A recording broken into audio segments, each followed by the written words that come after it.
Hey, good morning. It's Odd Musings, episode number 279. That's Hey, right. we only got like 21 more weeks when we hit episode 300. Yep. But a couple of the things on that. We probably won't be here that Wednesday for Thanksgiving because it's the day before Thanksgiving. We usually take that off anyways. And I'll be working all day anyways. And then I will not be here the Wednesday before that either. So you guys get to miss me for a couple of weeks. But I'll be here next week.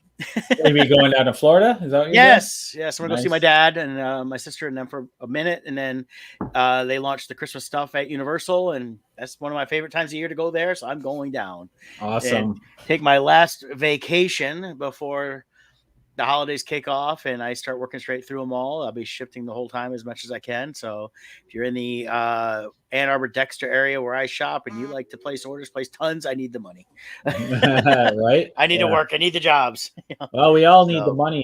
This morning on the news, they were saying they did a calculation based on the current inflation that we are experiencing. The average person is paying an extra $445 per month.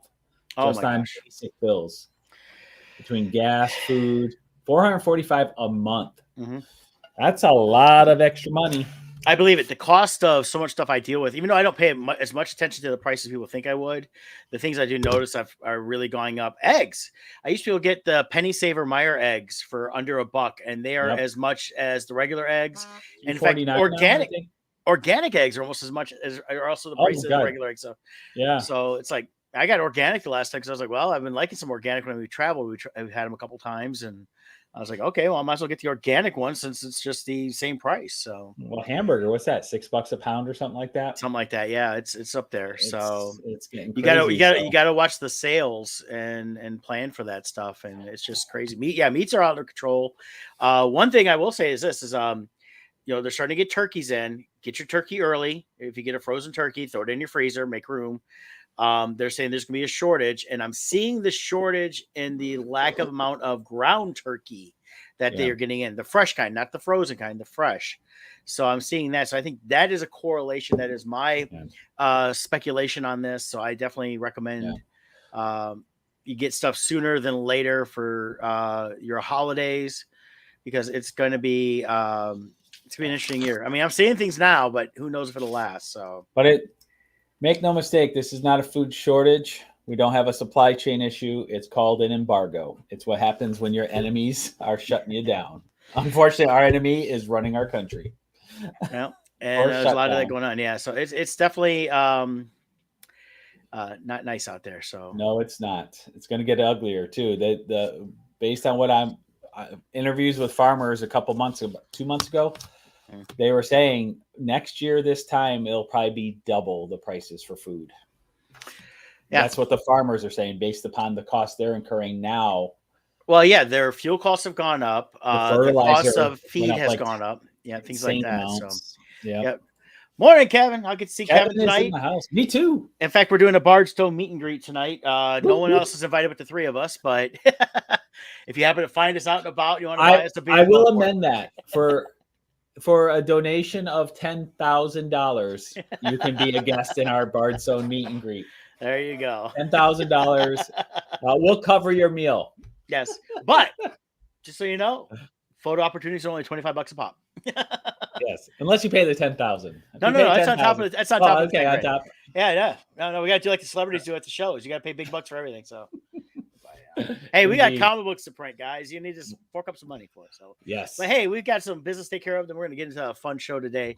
We've got Loringer Family Chiropractic Center PC, located in Belleville, Michigan, and Dexter, Michigan. They take great pride in providing the finest chiropractic care to each and every patient, offering on-site digital X-rays, massage therapy, orthotics by foot levelers, young living essential oils, aromatherapy, full line of vitamins, all in the family-oriented environment. Give them a call 734-697-4244.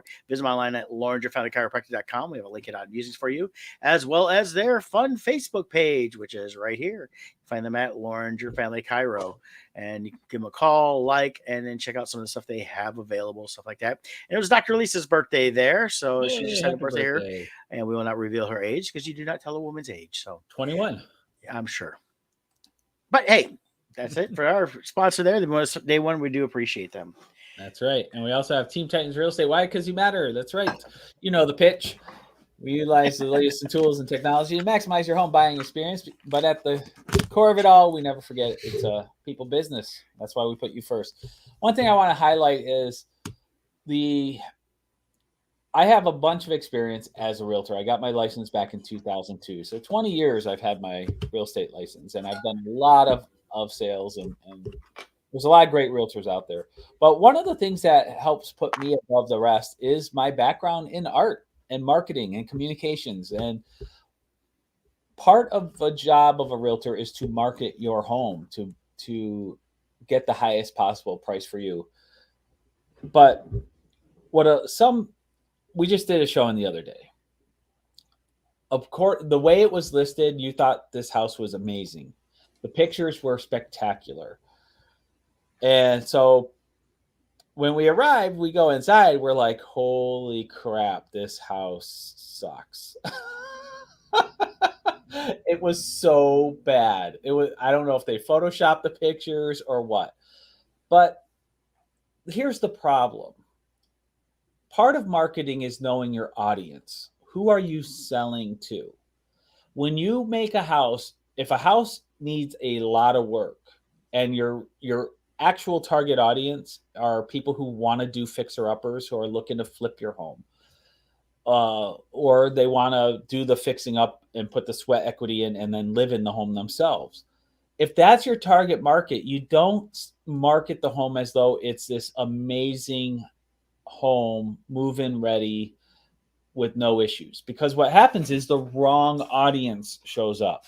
And people I was with were like, oh my God, this is crap.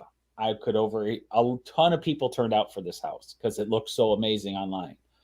And I could hear comments of other people going through, and everyone just is making a lot of negative comments about the house. They marketed to the wrong audience. Had they marketed this, shown honest pictures of the home, showing how much work it was going to be, showing the defects. You can still show defects of a home and be honest, but still maximize its appearance. But you got to target that type of home to people who are looking for that type of home, who want to put the sweat equity in, who want to flip it, because they're looking for a fixer-upper. But when you make the house look like it's a gem and move-in ready, you get negative results. And that's what I was hearing all around me. Whereas if you marketed properly, people would be going, instead of coming in saying, oh my God, this is crap, they'd be saying, oh, okay, great. I can work with this. I can do this. I can turn this room into that, because you're getting the proper audience. So part of marketing is knowing your audience. And that's what I do. I evaluate your home, and I will help come up with a marketing plan for your home. And sometimes sellers can get offended at when you tell them what, I've come across this with older clients. They think they have an updated kitchen, but it was updated in 1985. And they're like, but the kitchen is perfect how it is. And it's like, well, maybe for you, and it's in very nice condition. You kept it, very good care of it. But today's buyers are looking for this, and that's not what they're looking for. So even though you kept good care of your kitchen, most people buying this house are going to completely tear this out. They're going to want granite counters. They're going to want a new floor, and these type of things. They're going recessed lighting. So know your audience, and my marketing background comes into play here, understanding that selling a house, maximizing the price for you, is also getting the proper audience to see your house. So anyways, give us a call. 586-232-5144 is our hotline, and the consultation's free. If you're looking to buy or sell a house in the next 6 months, 12 months, give us a call now, because we'll evaluate your situation. Let's see what kind of house you can afford. What are your goals? Where are prices going? And it'll help you decide, do you need to do something sooner or later? If it is later, maybe we can put you on the right path so that you can save up to where you need to be. So once again, 586-232-5144 is our number. All right. Sounds good. Yeah. So, all right. Hey, we got a bunch to cover. So we hop in some trailers first. Yeah, let's do that. Let's have some trailer reactions. Yeah, so we've got Guardians of the Galaxy coming up first here. That's their holiday special. So, it's the Halloween special, then Werewolf by Night has gone over pretty good, and this of course was announced long before Werewolf by Night. This looks like it's a nice tie-in to the next movie, so we kind of interested in that. So let's get this up in here. Let's go ahead and get this full screen and play.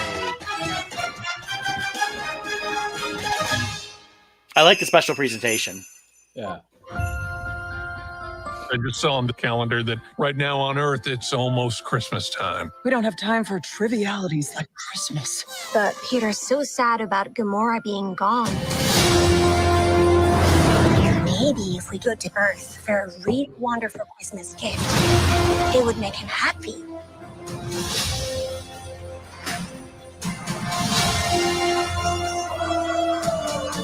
Something special he will never forget. What about someone special?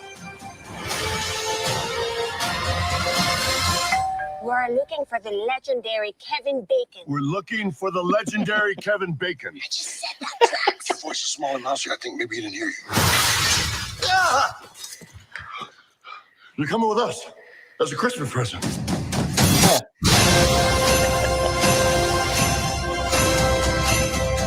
I'm Groot.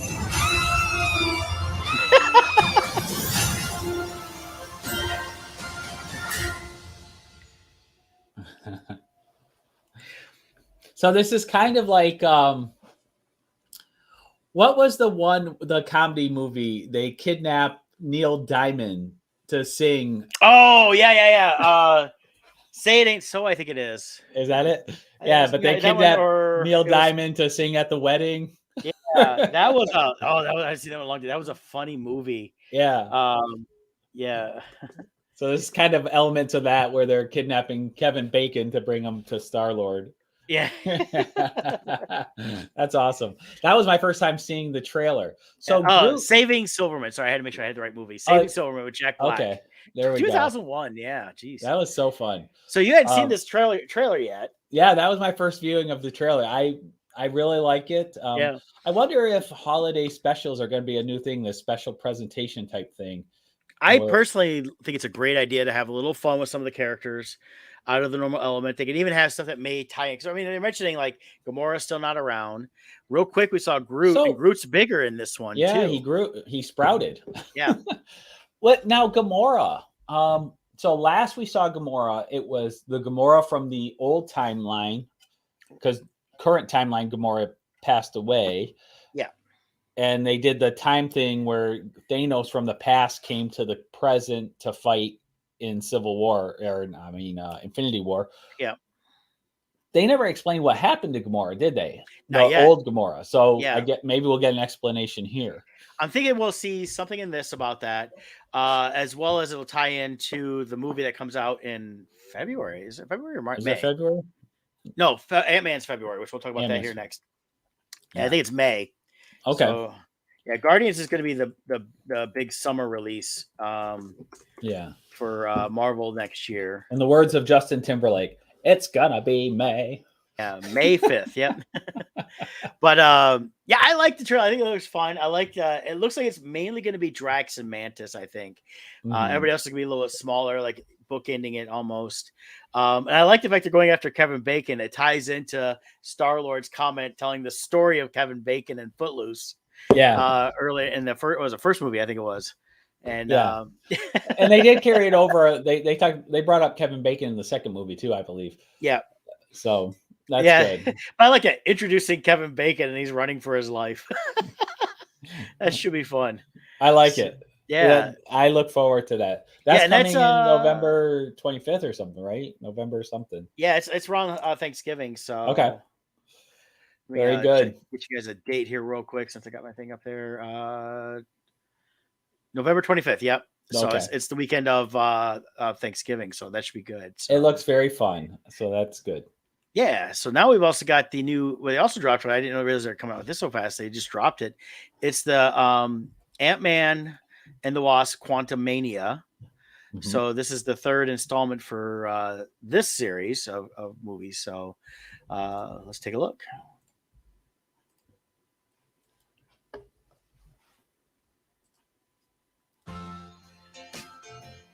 I used to ask myself a lot of questions. Scott, you're at ex-con. How are you an Avenger? That doesn't make sense. But everywhere I go, people tell me the same thing. Thank you, Spider-Man. People still help that. That's why we made this. It's like a satellite for deep space, but quanta. Wait a minute. You're sending a signal down to the quantum realm. Turn it off. Now!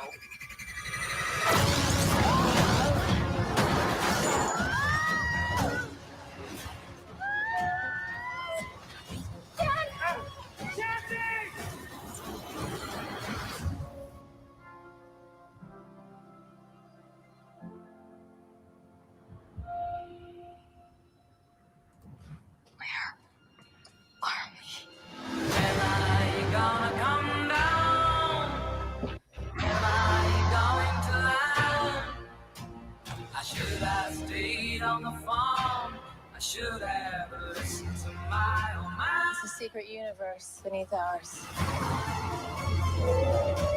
What are you so afraid of? There's something I never told you. This place. It isn't what you think.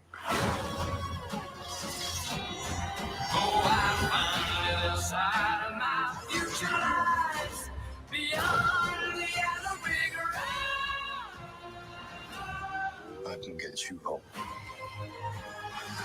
And give you more time. If you help me.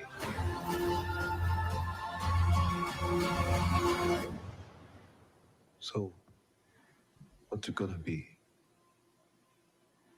Ant-Man.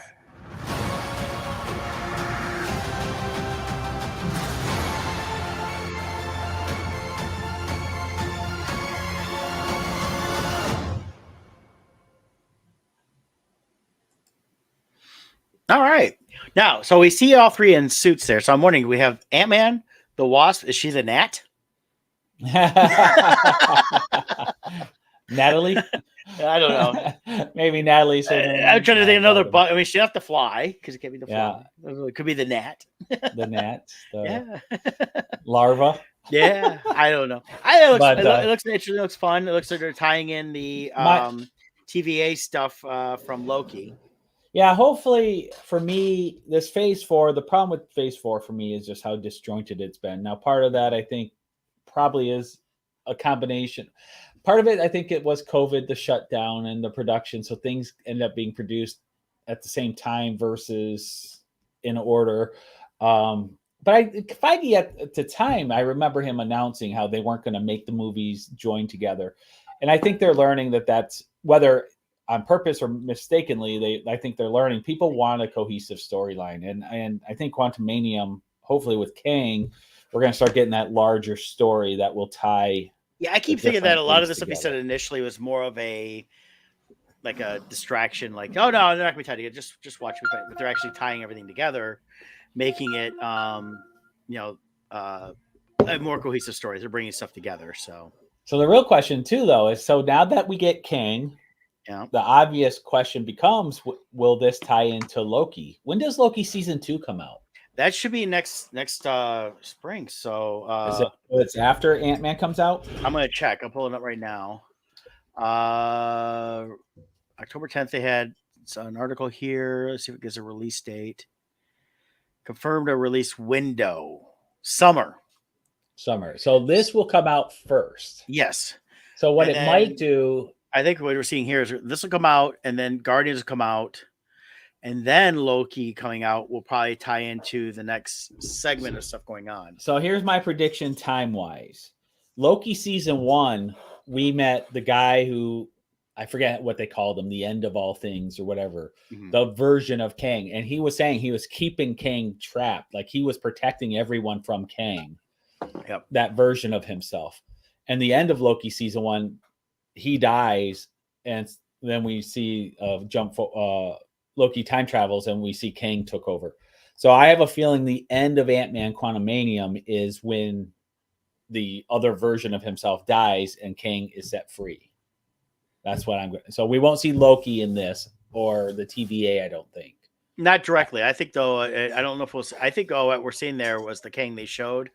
I think that's the prison that the other version of him has been keeping Kang in to protect everyone. No, I think it might be the real Kang, and that's No, it's a real Kang. I'm saying because in Loki he was saying there's many versions of himself. Yeah, and there's one that he's been keeping everyone safe from.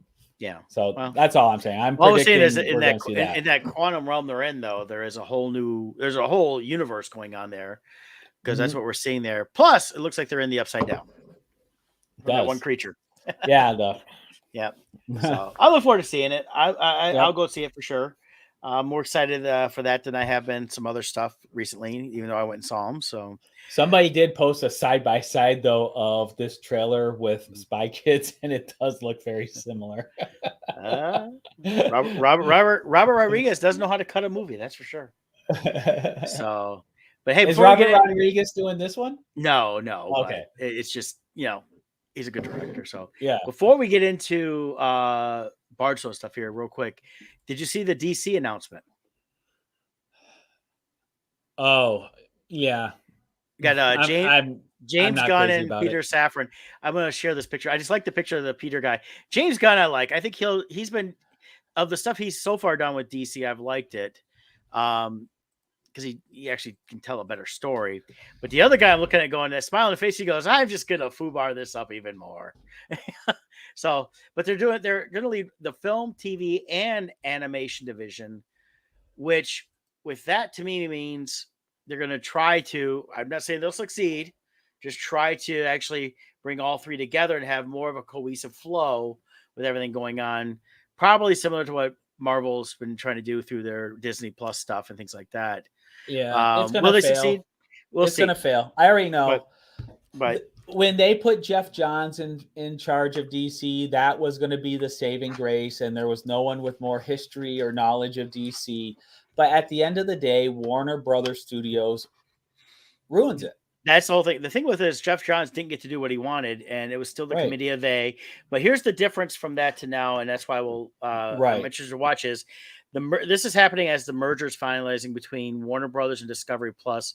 We're seeing a whole new head of studios coming in, so that may be where the difference lies. Could be. It's going to be 2 years minimum. Yeah. To see something that's going to be not the, and they're changing, and they said the DCEU, which is what Black Adam is part of, is done. And everything going forward is going to be a brand new incarnation, they're saying. So, but I am noticing they're still calling it the DCEU. Well, that's what Black Adam. Right. But supposedly Black Adam is the first of the new. No, actually, what the article I read, it sounds like this is the tail end of that. Because this was done during that time. So going forward, any future movies, even if they do another Black Adam, it will not be EU. It'll be tied into their new thing. Every interview The Rock is doing, he is saying this is the first of the new DC universe. And The Rock doesn't know shit. Well, I'm sorry. He doesn't know shit. He wants it to be because he spent forever wanting to play Black Adam. So he's trying to make it say that is this all stuff coming out in the last few days since Black Adam came out. I don't think he's in talks with any of that. He may be one of the biggest stars right now that, they know they can bank on every time. Mm-hmm. But I don't think he has any clue as to exactly what's going to happen there. And I think that's where we're going to see what James Gunn and the other guy has to say as they go forward. I like James Gunn with his work on Guardians, but I don't know. I don't see variety in his movies. I personally am not thrilled about James Gunn being the head of DC. We'll see. Like his Suicide Squad, that was nothing special. It was a lot better than the other Suicide Squad, in my opinion. It was, but it was just it was a different multiverse version of Guardians. Yeah, it was just different characters. It was a Guardians of the Galaxy movie. Oh yeah. So I just don't see him as head. We'll see. Hopefully he does good for them. To me, I would have rather see the new management bring Jeff Johns back and see Jeff Johns develop. I think he has more of the depth of knowledge. There's not been any information on that at all. And my unsubstantiated speculation is Jeff Johns said, go F yourselves, since they wouldn't list him in the first place. And he walked away. Oh yeah, You know? with the new management, I'm saying I would that's what Yeah, I but wish Jeff and Johns came back. well, this goes back to I'll use the Firefly as an example. Whenever you get new heads of studio in, they Right. never want to deal with the old stuff. Jeff John's Right. part of the old stuff. Yep. That's going to be the biggest thing. My thing is this is now that James Gunn's there, stuff like that. If he's smart, he'll start going to people like a Jeff Johns and stuff like that and say, okay, Yes. we need people to consult on story. We need to Yeah. build something here and go from there. So we'll see. We'll see in a couple years and stuff like that. So I just don't need every DC movie.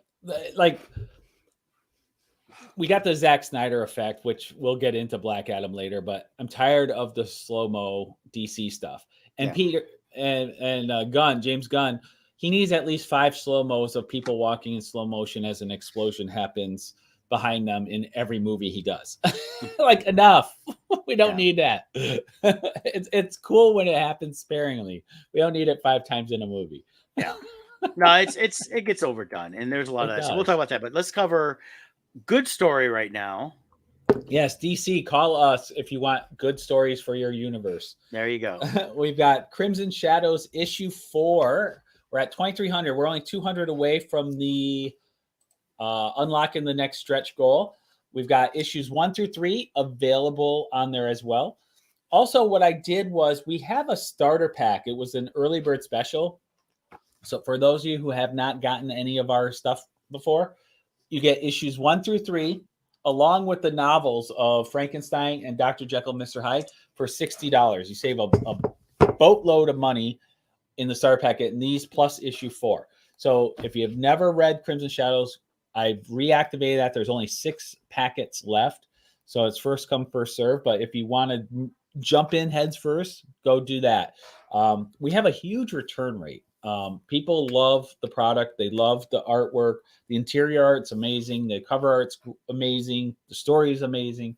And I'm not just saying that for me. We've had other outside parties who, unbeknownst to us, were reviewing us. They had amazing reviews on our book. So people, once they read this, they're lifelong fans. And so you don't want to miss out. Go check it out. I'll post the link into our comment thread here. Let me grab that. And if you've already sponsored this, please share the link, because it's the organic reach is what we need. We need people sharing this. Getting the links together. Yeah, posting it in there. Okay, there we go. So the links are now in the comments. Long story short, this is the closest thing I could relate it to would be something like Penny Dreadful as far as the look and feel of the universe, but it's a completely different story. So it's not the Penny Dreadful story at all, but we take real life people, events, and places of the Jack the Ripper case, 1888 London, and we merge that with the monster worlds, with Dracula, Frankenstein, Dr. Jekyll, Mr. Hyde. We got werewolves, and we got mummies coming up. We're going to have Phantom of the Opera down the road. We merge all these characters together into this storyline that intermixes with history as well. And it's just been a really fun ride for us, and we want you to join us. So check us out. Yeah, it's been a great ride. I get to start lettering that here in a few weeks as we're finishing up the inks and colors. It's going on really great. And it's definitely, it's a big issue because you guys are really going to like it. So yeah, play that little clip there.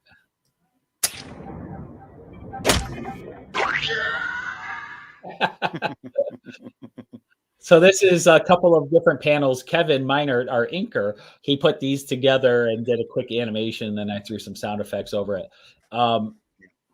It's like 4 different panels from the book, but you can see someone's not having a good day here. Yeah. So we got a lot of cool stretch goals that we can start hitting here soon. We got mini prints. Every $500 of mini print unlocks. Yeah, a lot of cool stuff. And I think you guys, I can tell you this, whenever all the shows I've done around the country this year, I pitch the book, people read it, they come back and listen. They really enjoyed it. Hope a lot of those people are finding us here for the Kickstarter. We let them know what was going to happen. So we still got a couple weeks left yet, but I can tell you this, I had several people just in Vegas buy one issue, come back and had to buy the rest of what we had available. Yeah, that happens a lot. Yeah. We have 6 covers to choose from. So these are the 6 here. So we've got the Ultra cover, which is on metal. That's very limited. We have the unlimited edition by me. We have a limited edition by Kevin. We have an homage edition by me paying homage to Lee Elias, his classic Chamber of Chills number 19 comic book cover. We have Brett's limited edition here, paying homage to Friday the 13th. I love it. And then we have this foil edition we're doing of Kevin's artwork in grayscale, and all the blood and the logo up here is red metallic foil print. So it'll really jump out at you. So those are the different covers. And we got a lot of other things, but go check out the Kickstarter and become a backer and then share it. Yeah, for the foil one, though, the image there does not do it justice. We did a foil one on the first issue with some black and white and some red, and it just looked fantastic. And that sold out really almost immediately. So we barely had a couple for a couple shows, and they were gone right away. So yeah, I don't. Yep, those are completely gone. I don't have any in stock. Yep. And then we have these rare curiosity covers for the Uber collector, and I don't mean collect Uber cars or drivers. There's 3 left. These are 1-of-1 prints. It'll be on a gold, monochromatic gold cover, metal cover. So there's only 3 left. They're $99 each, but only one will ever be printed, and it's right on the cover. It'll say 1-of-1. So check those out as well. Fantastic. So yeah. So let's get into some fun stuff here. Not that it hasn't been fun yet. Yeah, we'll talk a little Black Adam here. Yeah. So I was I didn't realize Scott was going to go see it. We hadn't talked ahead of time because he kept saying he wasn't sure about it. I wasn't going to. I ended up bored one night, and Jill was tied up, so I'm like, you know what? I'll go check it out. Yeah, I went on Thursday night. Pretty full crowd, about 3/4 filled. And that the basic overall was I wasn't necessarily bored through the whole movie. But definitely right away when I'm watching a movie, if I'm automatically starting to pick apart story and things like that and just not engrossed in the story, then there's an issue with that. And all the people I've seen posting, they love this movie. It's this greatest DC movie ever, stuff like that. I'm going, did you see Shazam? Shazam told a much better story, cohesive. Where here you have what's supposed to be Shazam's anti-hero, the villain against Shazam, no Shazam, none at all. They kind of he's got the wizard, he's got the wizard council. He says the word Shazam to get the powers and to lose his powers, but it's not Shazam. And that's where I think they really failed. Was this should have been Shazam 2 coming out, introducing the Black Adam character, and then the Black Adam movie. Here's how I wish this movie had gone. The first 10 minutes is the introduction set in the past, 2,500 years BC, and Kandahar or whatever it is, the country that this is supposed to be. Originally it's from Egypt. That was the original origin of the original character. So back then what they should have done was, introducing, we see this kid who's basically standing up to the oppressors, which is supposed to be the king and all his crew. They're harvesting and are mining the Ethereum, which is this, we find out later, can be used for anything. And basically it's like what Wakanda has. So I felt like the place became Wakanda without the Wakandans having control over their own technology and stuff like that. But what this should have been was the origin should have been almost half the movie, really, of setting up everything, showing who the real bad guys are, showing how Black Adam really came to be, and then having a good fight there, and then the end fight would have been basically the decimation that would have locked away the crown, which is what we know they're going after, which is supposed to bring this demon back. And then that would make a little more sense instead of here's a little bit of this and the king's bad and Black Adam came and he saved everybody. And that's what it became, was he's the savior. And there's statues of him all over the land now in modern times, which is now being run by imperialist, sound like more Australian and British type mercenary troops that are basically, again, stealing all the Ethereum for all their weapons and that. And then of course the main female character who I liked, I thought she was great. She was like a Laura Croft. It made sense that she, had a little bit of archaeology experience. She knew what she was doing. She knew what she was going at, and she was going for the crown because she figured she knew they would find it, but she had an idea where it was, which again, they didn't fully get into.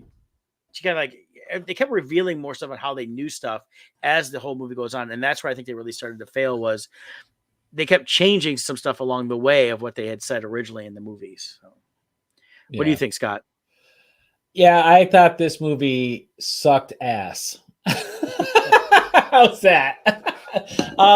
The Rock was just The Rock. Nothing special. He didn't act at all. He was just himself. But the problem is, what gives Dwayne Johnson his success, in my opinion, is his charisma, his charm. He plays a good guy. In Jumanji, for instance, what's his name? Anyways, he's fun. He's got a great smile. He's charismatic, and you have fun with him as the lighthearted good guy. Dr. Smolder. Yeah. That wasn't his actual name in it, but that was his superpower, his smoldering. No, that was his actual name in the movie. It was Dr. Smolder. Yeah. Oh, I thought it was something else. Anyways. No. But in here, yeah, remember it's based on an 80s type video game. Yeah. It would have had the cheesy name. But in this movie, they should have just done like the Arnold Schwarzenegger Terminator treatment, where he was pure bad guy, and not try to lump in the jokes, and it didn't fit. They were trying too hard to slip The Rock into personality into the character. They should have just kept him pure bad guy. I agree with Brett. This should have been Shazam 2. I wouldn't focus so much on the backstory if you did as Shazam 2, because it would be a Shazam movie primarily. Yeah. To me, Shazam 2, they could have easily had them, because they make reference of this character in the first Shazam. They mentioned the one who went astray, or I forget how they worded it, but they were referencing Black Adam. They could have easily had his tomb unlocked by accident by one of the Shazam team there, or whatever, and they open it up, and then he's released. Now there's the main bad guy for Shazam to fight. Yeah. You show how mad he is and evil. Then the charm of Zachary Levi would be the lightheartedness of the movie. And then he could be the one that brings Adam around to realize. And that would have made a lot more sense than the Justice Society, which I didn't mind the Justice Society. I'm still trying to figure out, though. It made no sense. The Hawkman, I don't understand why he is strong as Superman and rich as Bruce Wayne. The Atom Smasher was a waste. I'm sorry. He did nothing but mess up, and it wasn't funny the way he messed up. Didn't know what he was doing. It was like his first time using a suit. And the original Atom Smasher was Henry Winkler, which is like the worst cameo ever. It's like makes no sense to show his face, and then this kid's got the suit, and you never see anything again. Like what was the purpose of Adam? The kid has no experience at all, but this is supposed to be some unbelievably important mission to stop this guy. Plus, they're the Justice Society. Yeah. Their form of justice was based on, we have this 5,000-year-old ancient scroll that says this guy's bad. Where's the due process? Where they just go straight to trying to kill the guy and imprison him for life because they have an ancient text. That's the whole basis of condemning this man. Like, wait a minute. No, and that's the whole thing. That was part of the story really lost me on that. And I agree with you. I think if they did I like the whole idea of if they'd done Shazam 2, he's the bad guy. And at the end they could kind of not redeem him, because Black Adam nowadays has been part of the Justice League. He's still an anti-hero, but he's not the ultimate villain that he was originally. Because originally Black Adam was, and it was mentioned in Shazam that there was one other that had gotten the Shazam powers but went bad. Well, that was Black Adam. So what they should have done was you did that, and then when they do the Black Adam movie, it really could have took place more. They almost should have done the Mummy with this, and I didn't like the way they did the Scorpion King movie because it was pretty garbage. Yeah. But the stuff they did here, where they introduced what that crown does and the demon it brings out, and that the sequence was actually, I like the fight sequence in a lot of ways. Mm-hmm. A couple of the fight scenes were fine. That movie, this should have been the movie that came after Shazam 2, set in the past, that would have set up everything that he had done to show how he had been bad, to where he got that. And it would explain more about the fact that the Black Adam we see is not the savior they introduced at the beginning of the film. The bad guy wasn't the king. The king was trying to do whatever, but he wasn't necessarily the bad guy. Black Adam was, because, and again, coming from they had the slaves and the revolt story, but the whole thing was convoluted around where they almost tried to redeem every bad guy there was. If they wanted to do the movie the way they did it, where it's not Shazam 2, and then Shazam 2 doesn't look like it's going to have Black Adam in it. No. Then do this movie purely as the origin story set, like you said, like the Mummy movies, where this is in Egypt. Don't try to do this whole reveal of, ooh, is who, Black Adam's the good guy. We don't know if he's good or bad. And then the whole time he's like, no, really, I'm bad. Oh, really? You're bad? Yeah. And Hawkman being like, well, I don't like you because you're not a true hero. And it's just, Right. it's like they do 10 different fights where Hawkman loses every time. And it's like, get over it, dude. We only need one fight. We didn't need the whole movie of Hawkman constantly making sure we knew he didn't like Black Adam. And it was just too repetitive over and over and over again. But do it as a Mummy movie. Let it be known. Let us see the son becoming the champion. We see it, and then he dies, and then now we understand Black Adam's anger because we got to know him as a father through the whole thing instead of they do it backwards. They did typical. It was typical DC faction. It was typical DC faction. Is we're going to take what should have been 2 to 3 movies. Yes. Put it in one movie. Barely tell you the story of all this little stuff here. Yeah. And when they came to the point we find out that Black Adam isn't the statued hero, isn't the kid we thought it was. I mean, they set it up. I mean, this was like an hour into the movie when we started learning this stuff, and I'm like, I was going, really? Well, really? Because you guys are do that crap? Because through the whole movie, I'm sitting there, the first half of the movie, I'm going, this makes no sense. If he was this kid who was so optimistic and wanted to be a hero, why would he be so angry? Like, it didn't make sense. Yeah. So the reveal, the way they did it, I spent half the movie going, this is dumb. Why is he doing this? And they did the same crap with Suicide Squad. Yeah. All of these villains should be introduced as villains. But instead, they want to just jump over all that. Like Suicide Squad, had they made those the primary villains in all these different hero movies, we would have got to know them as villains. And then when Suicide Squad happened, we would see them as bad guys joining together. Yeah. But they skipped all that. And they did the same thing here. They should have gave us they should have gave the origin story of his son being the hero so that we would get to know him, see the loss, feel the loss, understand Black Adam's rage, and then bring Black Adam to the present as a Shazam villain. And then after that, if they want to convert him to a hero, do it. That would be a good 3-story arc. Yeah, it would have been great. I would have really liked that a lot better. Because, I mean, The Rock, I kind of expect him to be The Rock. But at the same time, dialogue was crap. They really gave him no dialogue. I don't understand the whole point of as soon as he comes out, he speaks perfect English. Well, if you notice, he only had English when he was in the Shazam suit. Once he said Shazam and he was back in his other form, he could only speak the Egyptian.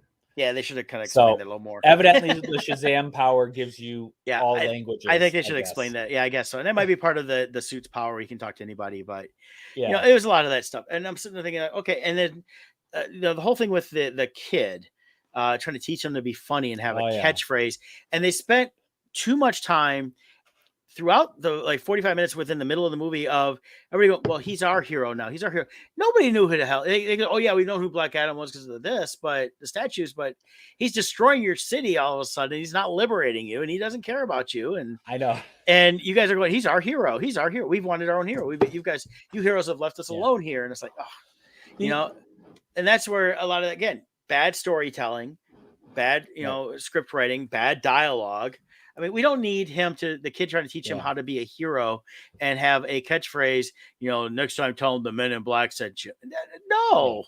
Well, and that was stupid. This was them copying Terminator 2. Yeah. But the difference was we had a movie of the Terminator being a pure bad guy. And now we're seeing in Terminator 2, them redeeming the robot, the Terminator, and the kid is interacting and they're trying to force Terminator 2 in here. And his origin story is really the same as Gore, the God Butcher in Thor. They did it right in Thor. Thor 4 sucked as a movie, but Gore was a great origin story. Yeah. But they try to shoehorn that into it, but put him straight to hero status, whereas Gore was a bad guy through the whole movie.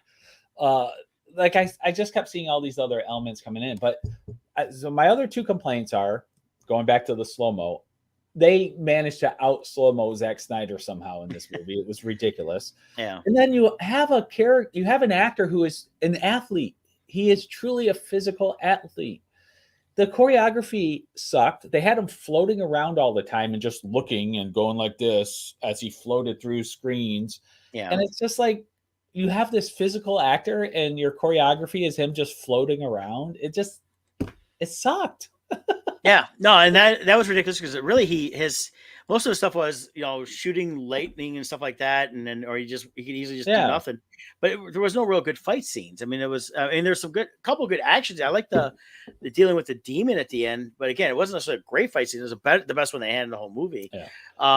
But it's just little things like that. He should have been more physical. He should have been more of a commanding presence, other than just floating and everybody going, okay, he's a god. He can kill us all with his look of his eyes, and and him doing the jabroni look, going, Yeah.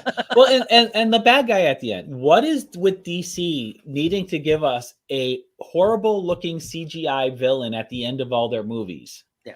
Well, the character itself was stupid. You kind of picked up right away when you get interested, like, okay, that's gonna be the bad guy. Of the guys with the girl, he was the pretty boy, Right. and the one guy driving was the brother. And then you have this, then you have the really hot chick that's this Laura Croft. But then it's like, okay, I picked him up. Okay, he's kind of the bad guy. Nothing he's saying is true. You can pick up on that right away. Completely choreographed. You knew what was going to happen from that point forward. He was going to get the crown. He was going to put it on, and also he's like, "Oh, I'm the last descendant of the king, and you killed the king." And then we get the flashback of the king really wasn't the bad guy, and I'm like, "Wait a minute, really?" Actually, speaking of the main girl in this, did you recognize she's from The Rookie? Yes. Yeah, she was in there, and I thought she was in something else from farther back that I used to watch. I'm looking on her list right now just to see. Yeah, Sarah Shahi. She did what was the show she did for a while there? Was it The Mentalist, or was she on something like that? Let me see. She's done a bunch of stuff, but TV wise, Alias she was in. Yeah, no, there was something else. It was, but yeah, she's from The Rookie. She's been recurring on that a little bit. Ray Donovan, she did Chicago Fire, Psych. I remember her from Psych. Okay, that's what I was thinking. Yeah, of. she did, and then there was another show. Person of Interest. Yeah. So, but yeah, I've seen her in a bunch of stuff. Chicago Fire. She was in. Yeah, I've seen her in a bunch of stuff over the years. So popped up with stuff like that. Definitely in movies. So she's been around for a while. But I recognize her from a bunch of stuff, and I knew her from Psych and a couple other things. So, but yeah, there was something else I thought she was in that was she was really good. Person of Interest. That's what it was. Person of Interest. Yeah. She was the one with and then Fairly Legal. That's what it was. It was a show that they thought it was gonna be this great show, and it really kind of sucked. But she was all right. So. And then Life, she was in Life. That was another one. So she's one of those actresses they've been trying to get something to stick for a while. Yeah. So my final review of Black Adam, it was exactly what I expected. I was excited for this movie about a year or two ago, but every time a new trailer came out, I'm just like, I do have to give props to Pierce Brosnan. To me, he was the best part of the movie, other than the mid-credit scene, which was great for me. I love that part. That was the only part in the movie everyone cheered. The theater was pretty quiet for me through the whole viewing otherwise.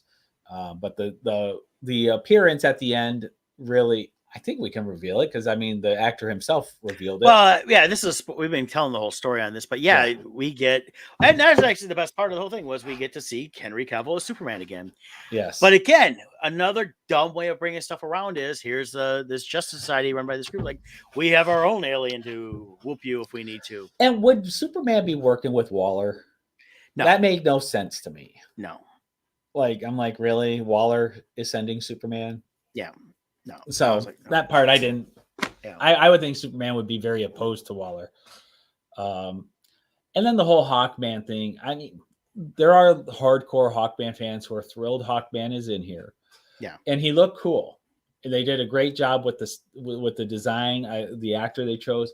But I don't remember Hawkman being like The Rock is moving as fast as the Flash in there. Like bullets are moving in slow motion by him. Yeah. Hawkman is able to keep up with him in speed with the punches, and he's hitting him as hard as Superman would punch. And like the money wise, Bruce Wayne doesn't even come close to the money that Hawkman had. He had this whole underground thing and these jets, and I don't know. I don't remember Hawkman ever being that way. I'm looking on Wiki real quick. He always has enhanced levels of strength, which I knew that. And the suit, his outfit, and basically is what gives him. It's a special metal, regulates everything, and gives him the ability to fly and do different things like that. But I don't know. I'm looking going, wow, I don't remember being that fast. That ability. I mean, ability to Yeah. take a punch, but at the same time, not be Black that. Adam is supposed to be Superman level strength. Like they're supposed to be able to go head to head and come out to a tie. Right. And so I was just confused by that. But Dr. Fate, Pierce Brosnan's character was great. I absolutely enjoyed him. Yeah. That was the highlight of the film for me. Yeah, I liked him a lot too, and I like the look of the Hawkman, but again, the stuff of the characters just didn't make sense. The writing I thought was horrible, and that's almost all DC. Now, love Henry Cavill as Superman, hate the writing, and of course, I don't know a lot of these characters now because I haven't read DC in several years. I gave up on them actually a long time ago when they did 52, when they were bringing Black Adam through that, claiming that the 52 issues of comics were supposed to be this year in between when they're ending the original run of a lot of these comics and rebooting, and then it became and it was out there that the DC people said, nah, issue 2, just do this Black Adam story and keep that going for a while, and we'll just figure something else out down the road. And it made no sense at all. And basically, of course, they lied to us because it's DC, and people I know swear and love DC, and I'm like, great, you love the characters. Are you really enjoying any of the stories in the comics as well as the movies? I'm not. No one is. That's why they have to scrap them. New 52, they never finished. Yeah. The new Superman they came out with, that they recently came out with, that one's they've already canceled that series. Yeah. So even at least with Marvel, like people are like, well, people love the stories and stuff, and with the movies they love too, but they'll complain like maybe it doesn't fit a certain version. But DC, even their comic series, they have to keep canceling their storylines and starting over because people aren't liking the storylines. That's why they're failing. Yep. So I don't know. Anyways, I highly recommend don't bother, is my opinion. I look like this. If you really want to go see it, make up your own mind, go see it. Yeah. If you listen to us the whole thing and you're like, well, that's not how I feel it's going to be, then, go prove us wrong in your own opinion. But I don't care. And if you like it, you like it. That's and the thing though is this is my last thing on it is at the end of this movie and the climactic scenes, and then when it's done, there was out of the good 50 people in the theater, one person clapped. Yeah. One. And it's opening weekend. So it was Thursday night. I went Thursday night. It was the premiere. Nobody had seen it. You usually get cheers in those screenings. And everybody else kind of was like, okay. And a couple guys next to me were talking stuff, and I could hear them getting more deep in some of the characters and stuff like that. I think they liked it better than I did, but at the same time, I could kind of tell that they were so questioning a lot of the characteristics and things like that. And that's the whole thing. It's like, at the end of the movie, if people are just like, wow, this is great, then, it's just not fair. Yeah. So next superhero movie is Wakanda. Honestly, I'm not excited for it. We'll see. I'm going to go see it. I'm hoping, but I have a feeling it's going to suck. Namor is stupid. The way they're doing it, I don't know. I'm not excited for Wakanda at all. I loved the first Black Panther movie. Absolutely loved it. This one, I think they're going to ruin. I hope I'm wrong. I'm not sure when I'll get a chance to see it because it comes out the day before I leave, and I got a lot going on. And I was looking, and already a lot of the tickets are sold. So I was like, well, I'm not going to mess with it right away. Then I'll go see it some other time. Some things that I am excited for. Mm-hmm. Tales of the Jedi came out today for Star Wars on Disney Plus. I got to see the first 2 episodes. Brett accidentally watched all of them. Yeah, they go fast. They're about 15 minutes. 15 minutes each. I had it on and just let it play while I was working on stuff. So I was watching it and getting stuff prepped for the show this morning and a couple other things. And I liked it. It's a good story. It takes place, and this is the only thing I'll say about it. It takes place pre-episode 1 through up to just before Rebels. So it's in those time frames there. Yep. We get to see a lot of Dooku and Ahsoka. 6 episodes, right? I think something it's like 6. that. Yeah. So it's they're short stories. Yeah, it's not the Tales of the Jedi, though it's the same logo that the comic series was, which was a wholly different way of telling some different stories. But this is a filler animated series done in the style of Clone Wars that is going to fill in some things that happened that we saw in the movies, as well as even a couple of the other series that never got fully explained. So they get to explain a couple of things. We see some characters we really didn't get to see before. So they do. My understanding is they're trying to mirror the development of Ahsoka and contrasting that with Qui-Gon Jinn as a Padawan with Count Dooku as his master before Dooku fell to the dark side. So you're getting those two main storylines side by side, I think, throughout the series, right? It blows. Actually, really, it's Dooku through Ahsoka. Yeah. And we do see some Qui-Gon, but they go through him. He's only in a couple things. We see him young. We see him prior to, right around episode 1.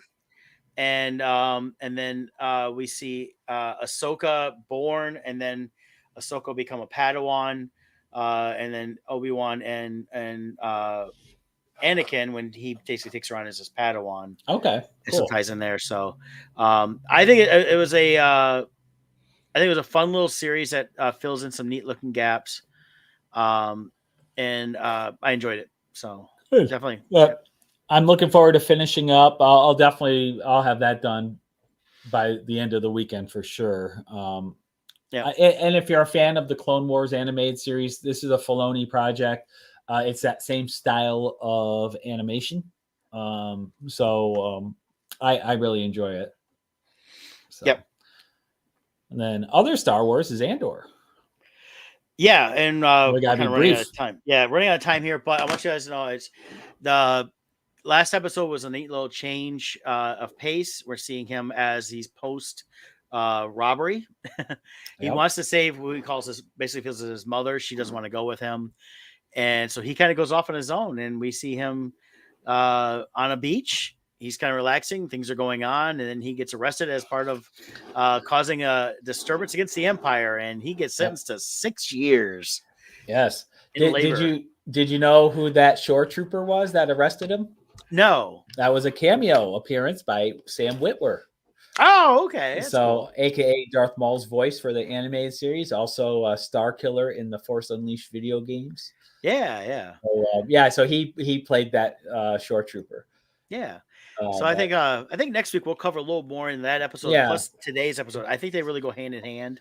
Today's episode's really good. I like where it's going. And so we'll talk more Andor next week.